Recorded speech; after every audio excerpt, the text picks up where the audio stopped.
The Thai Cave Rescue. In June 2018, 12 boys from the Wild Boars soccer team and their assistant coach entered the Tham Luang cave system in northern Thailand. Then the rain came. Monsoon flooding filled parts of the cave, blocking the way out and trapping the group deep underground. For more than a week, nobody knew whether they were alive. Divers entered a flooded maze of narrow passages, strong currents, darkness, and collapsing time.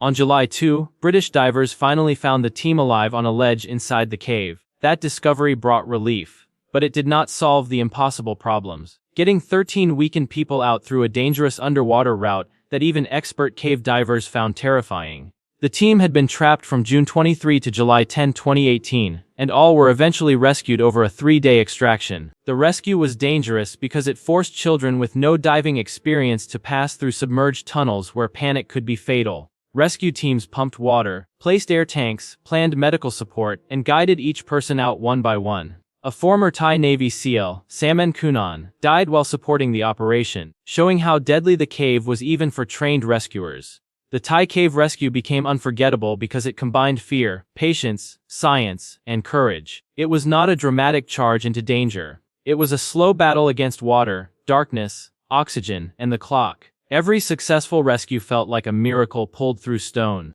Apollo 13. Apollo 13 was supposed to land on the moon. Instead, it became one of the greatest rescue missions in space history. The mission launched on April 11, 1970, carrying astronauts Jim Lovell, Jack Swigert, and Fred Hayes. 2 days later, an oxygen tank exploded, damaging the spacecraft and forcing NASA to abandon the lunar landing. Apollo 13 had to loop around the moon and find a way back to Earth with limited power, freezing conditions, and rising carbon dioxide levels. NASA later called the mission a successful failure because the landing failed, but the crew survived. This rescue was unlike almost any other. There was no helicopter, no ambulance, and no team that could physically reach the astronauts. The rescuers were engineers and flight controllers on Earth, working through calculations, procedures, and improvised solutions while the spacecraft drifted through space. The lunar module, designed for landing on the moon, became a lifeboat. The most famous problem involved carbon dioxide. The astronauts had filters, but some were not shaped for the system they needed to use. NASA teams worked out a way to adapt them using materials available on board. Every decision had to be exact because there was no room for trial and error. Apollo 13 splashed down safely on April 17, 1970. NASA notes that the crew returned safely to Earth, landing close to the recovery ship USS Iwo Jima. The mission proved that rescue does not always mean pulling someone from danger. Sometimes it means thinking fast enough to bring them home from the edge of space. The Chilean miners' rescue. On August 5, 2010, the San Jose mine in Chile collapsed, trapping 33 miners deep underground. At first, the situation looked hopeless. The men were buried beneath hundreds of meters of rock, and rescuers did not even know whether they had survived. For 17 days, the world waited with almost no answers. Then a drill reached the refuge area, and a note came back attached to the drill bit. Estamos bien en el refugio los 33. We are well in the refuge, the 33. Suddenly, the mission changed from a search into a race to bring them out alive. The miners remained trapped for 69 days before being lifted to the surface one by one in a specially designed capsule on October 13, 2010. The danger was not only underground. The rescuers had to drill with precision through unstable rock without causing another collapse. The miners had to survive heat, darkness, hunger, stress, and the psychological pressure of waiting in a buried chamber. Food had to be rationed. Communication had to be established. Medical experts, engineers, drill teams, and international advisors worked together to keep hope alive. The Chilean rescue became powerful because it moved from silence to signal, from signal to planning, and from planning to the slow rise of each miner through the earth. When the final man reached the surface, the rescue was no longer just a mining story. It was proof that even under a mountain of rock, survival can become a shared act of engineering, discipline, and endurance. Operation Entebbe. In 1976, an Air France flight was hijacked and eventually taken to Entebbe Airport in Uganda. The hostages were held far from Israel, guarded by hijackers and supported by forces under Uganda's ruler Idi Amin. For Israel, the distance alone made the rescue seem almost impossible. The mission would require commandos to fly thousands of kilometers, land in hostile territory, storm the terminal, and bring hostages out before the situation collapsed. On July 4, 1976, Israeli commandos carried out the raid. The operation used surprise, speed, and deception, including vehicles meant to resemble Idi Amin's motorcade. The commandos stormed the terminal, killed the hijackers, and rescued most of the hostages. Reports commonly state that 102 hostages were rescued, while 3 hostages and Israeli commander Yonatan Netanyahu were killed during the operation. This mission was dangerous because failure could have meant mass hostage deaths, trapped soldiers, or a military disaster on foreign soil. There was no long siege ending at the front door. The rescuers had to appear suddenly, strike quickly, and leave before enemy forces could fully respond. Operation Entebbe became legendary because it compressed distance, intelligence, courage, and violence into a few decisive minutes. It showed how a rescue mission can become a gamble at national scale, one flight into enemy territory, one chance to surprise the hostage takers, and no easy way back if the plan failed.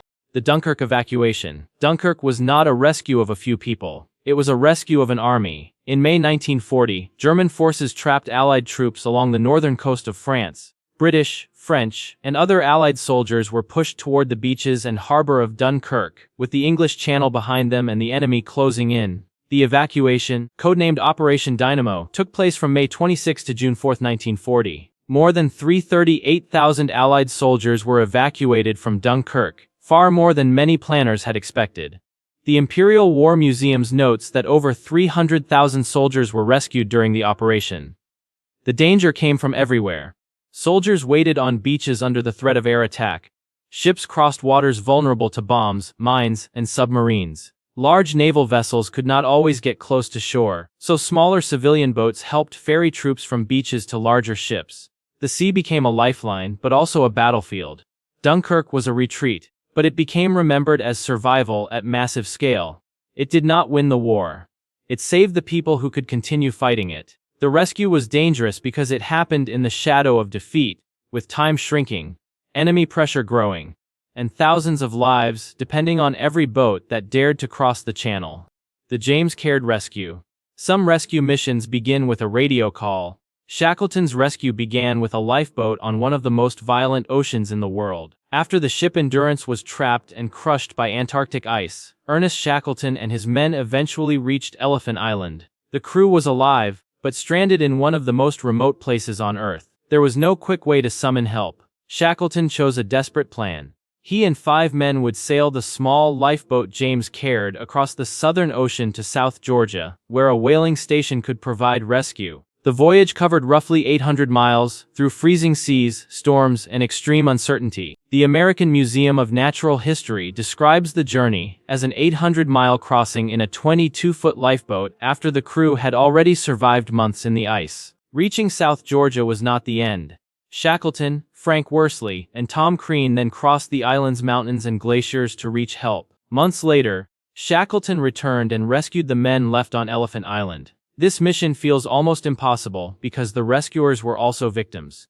Shackleton was not arriving from safety. He was escaping disaster to create the rescue himself. The danger was ocean, cold, hunger, exhaustion, navigation, and the constant possibility that one mistake would leave every man forgotten at the bottom of the world.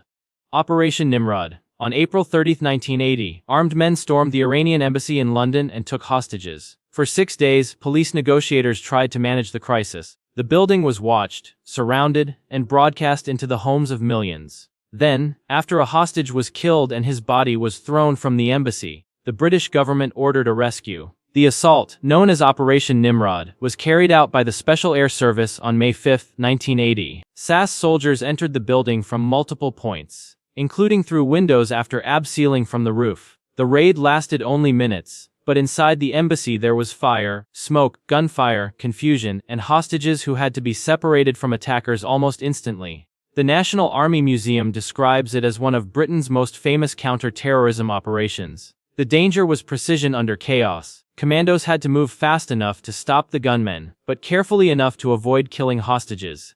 The building itself became a trap, tight rooms, staircases, smoke, and limited visibility. Operation Nimrod became famous partly because it unfolded in front of the media. Viewers saw black-clad soldiers moving across the embassy exterior as the siege reached its violent end.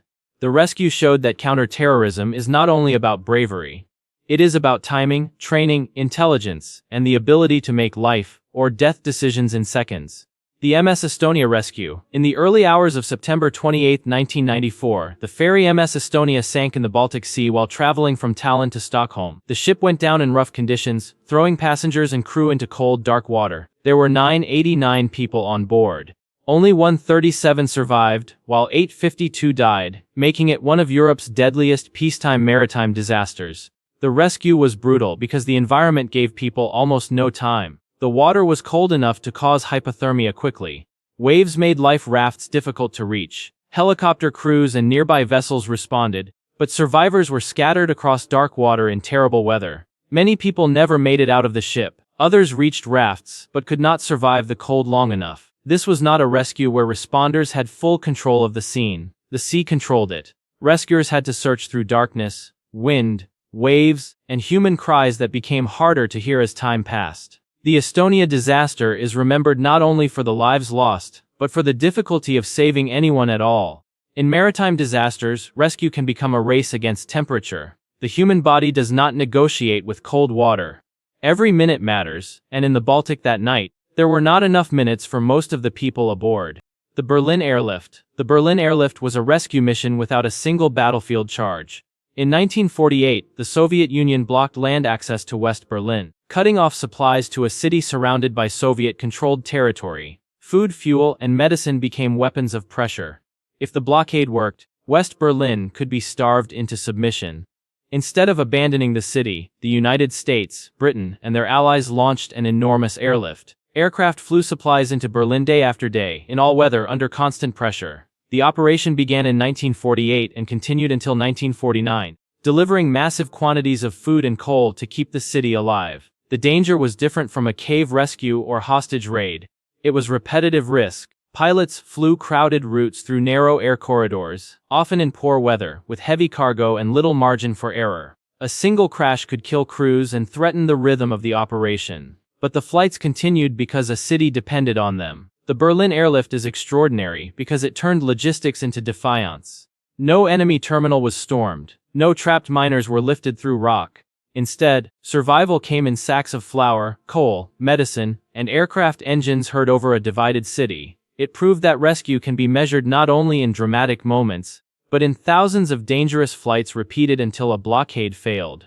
Baby Jessica Rescue. In October 1987, 18-month-old Jessica McClure fell into a narrow well in Midland, Texas. She was trapped deep underground, wedged in a small space where rescuers could not simply pull her out. The situation became a national story as crews worked for nearly 58 hours to reach her. The rescue was delicate because the danger came from closeness. Rescuers had to dig a parallel shaft, then tunnel sideways toward Jessica without causing the ground to shift or injuring her. Machinery, vibration, oxygen, temperature, and time all had to be managed carefully. A mistake of inches could make the situation worse. Unlike many rescue missions, this one had no enemy, no storm, and no collapsing mine filled with dozens of people. It had one child, one narrow hole, and an entire country watching. That simplicity made it emotionally overwhelming. When Jessica was finally brought out alive, the moment became one of the most famous rescues in American memory. The mission showed that danger does not always need scale to grip the world. Sometimes the entire weight of a rescue can rest on the life of one child, trapped just beyond reach. Thank you for watching. To support the creation of more videos like this, please like this video, subscribe, and leave a comment suggesting a topic for our next video. Thanks again, and goodbye.